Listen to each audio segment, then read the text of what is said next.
Today, I'm sharing the 5 things you absolutely must not do when stopping drinking alcohol. These mistakes can derail your journey, but avoid them and you'll make quitting so much easier. This is for people who want to live their best lives, not swap one addiction for another. First, don't blame alcohol for your drinking, saying something like, "It's not my fault," or "It's the demon drink." Blaming something outside of yourself feels good in the moment. It shields you from the discomfort, but it's a big trap. It strips you of all responsibility and makes it very difficult to change. It's a victim mentality. You're waiting for something outside of yourself to fix things. You're outsourcing your power to a pill, a doctor, the group, or a higher power. It's why you see people still wearing this badge of sobriety years after they've stopped drinking alcohol. So what to do instead? First, taking full responsibility is a non-negotiable if you want real change, even when it stings. This is an accountability mindset, and it's the bedrock of any real change, and it puts you in the driver's seat. Every drop of alcohol that ever passed your lips was put there by you.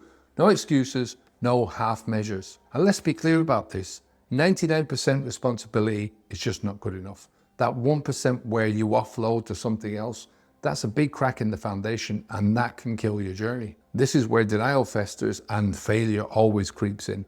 Full ownership, on the other hand, that gives you clarity and control. It gives you complete sovereignty to adjust your actions and to grow from any mistakes. Now, here's a quick tip. Stand in front of the mirror, look yourself directly in the eyes and say, "I did this, but I can fix it." No excuses. Own it and commit to keeping the alcohol out of your mouth. Next, don't overcomplicate your decision to quit drinking. Overthinking or waiting for that perfect moment to quit, that's another trap that keeps that cycle going. You know this is true. All you have to do is look back at your own history. This overthinking can just make a mountain out of a molehill, like you're climbing Mount Everest. Your body doesn't care about more excuses. Every delay piles on more damage. I always knew that I had to do something about my drinking 20 years before I actually stopped. And that doing something translated into moderation, which was just another way of saying, keep doing what you're doing, love, and pretending that I was making some kind of progress. So what to do instead? First of all, keep it simple. It's a binary choice, drink or don't drink. You already know you need to change. You've known for a long time, so make that decision to stop now. One morning, I looked at myself and who I'd become, and I said, enough is enough, I'm done. But it had taken me a long time to come to that decision. Once I'd made it, that was it. There was no grand plan, just the decision. MLK said, you don't have to see the whole path, just take the first step. And once you've made the choice, made the decision, you're already on the path. Take the first step and the second becomes much clearer. So here's a quick tip that will help your accountability, lock in your choice, and it will help to set that path forwards. Find somebody you trust, somebody that's close to you, and just say to them, I'm done drinking starting now. Next one is avoid basing your decision to quit solely on feeling hungover or because you're in some other kind of mental or emotional pain. Pain is a really powerful short-term motivator. We're twice as likely to move away from pain as we are to move towards pleasure. But pain makes for really shaky ground when it's used for motivation over the long term in any lasting change. A dentist once told me, he said, people are going to bang down my door to take away toothache, right? If they've got a big toothache, they'll be hammering on the door, take this away, give me a painkiller. But they'll skip the checkups when that will prevent the pain from happening in the first place.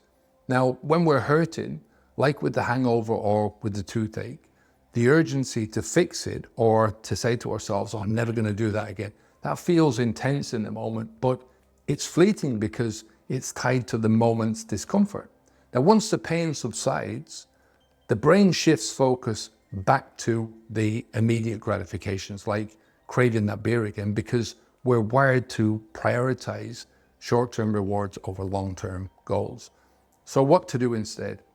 The answer is to use the motivation that you're getting from whatever pain you're in right now, right? To get you through those first few days. But understand that the pain will only last so long. So start developing motivations around moving towards the life that you want to live, moving towards the things that you want to get in your life, instead of motivations to escape the pain that you don't want in life.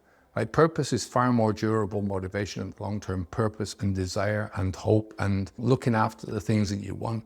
Now, my decision to stop was because I could see how my relationship with my son was turning from a father into a drinking buddy. And that was something that really shocked me. I made the decision to be a better father before I made the decision to stop drinking alcohol. So that was my purpose, which drove me to my next decision, which was to stop drinking. And that's kept me motivated for 12 years, and it's still keeping me motivated. So purpose and passion did a job where all the hangovers and all the headaches and all the liver pain, all that stuff had failed. So here's a quick tip. Ask yourself, what's my why? What's the biggest purpose in my life? What is that thing that I want above all else? Make that your anchor. Your choice is much more likely to stick, and you'll build a life you never want to escape from. Next, don't stay stuck in the past, obsessing over your drinking days or labeling yourself by your past behavior. C.S. Lewis once said, you can't go back and change the beginning, but you can start where you were and change the ending. Now, I remember a woman, and she told me that she was still attending AA after 20 years without a drink, still seeing herself as an alcoholic. If you want to move on, you've got to move away from where you are and towards where you want to go, right? All these fixed identity problems, they divert your limited time and your limited energy away from the things that matters and into a load of stuff that doesn't matter anymore. So what to do instead? Stop being defined by your past. Start choosing who you want to be right now, who you want to be in a year or 5 years' time, or even 6 months' time. Yes, sometimes you've got to look backwards in order to understand what you are not going to do now, but you can only live by moving forwards. After I quit, I started hiking a lot. I was hiking for 2, 3, 4 hours every day. I was rediscovering my love for the outdoors that I hadn't thought about in years.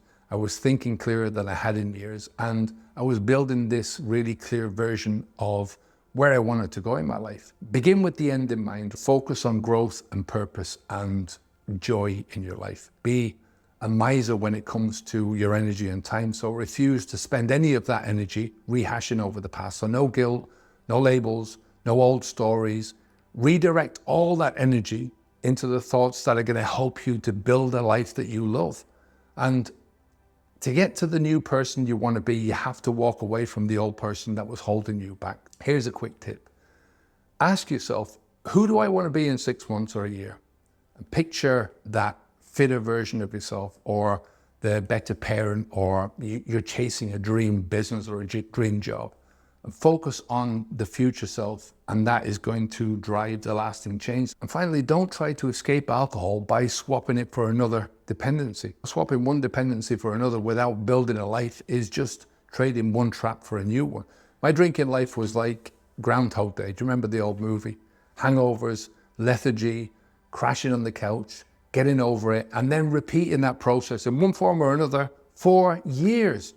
Now, the last thing you want is to step out of one mindless loop into another mindless loop, right? So a stark example of this is people who swap smoking for vaping, swapping one crutch for another without actually addressing the root need, the root problem, which means that they're basically just stepping into Groundhog Day version 2. Now, there are plenty of studies that show without positive reinforcement or without new habits, people are much more likely to slip back into their old behaviors or develop substitute dependencies. So what should you be doing instead? Build a life you love, a life you never want to escape from. Easier said than done, right? Not really. Not if you take it bit by bit, which is the way you build anything worthwhile, right? When you want to change anything big, you always have to start small. So start by redirecting the time, the money, the energy that you once sunk into drinking into building. By the end of my first year alcohol-free, I changed what I did for a living, changed my diet. I'd lost over 60 pounds. I was waking up at 4 in the morning, every morning, no more hangovers ever, walking up to 20 kilometers a day, more vacations, more money, more time, more energy, all the ingredients of a good life. So here's a quick tip.